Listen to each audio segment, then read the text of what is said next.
உங்களுடைய இந்த அன்புக்காக எவ்வளவு பெரிய உயரத்தையும், எவ்வளவு பெரிய வருமானத்தையும், எவ்வளவு பெரிய வசதியையும் தூக்கி எறிஞ்சிட்டு வரலாங்க.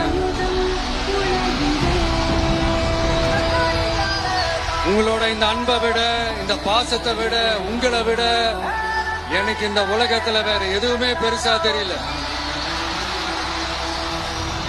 சாதாரணமா இருந்த ஒரு விஷய இந்த உயரத்துல தூக்கி வச்சு கொண்டாடிக்கிட்டு இருக்கிறீங்க.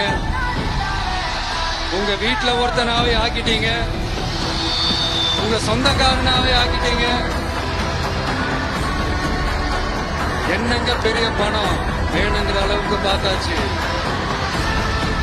அரசியலுக்கு வந்துதான் நான் பணம் சம்பாதிக்கணுமா என்ன? அதுக்கு கொஞ்சம் கூட அவசியமே இல்லை.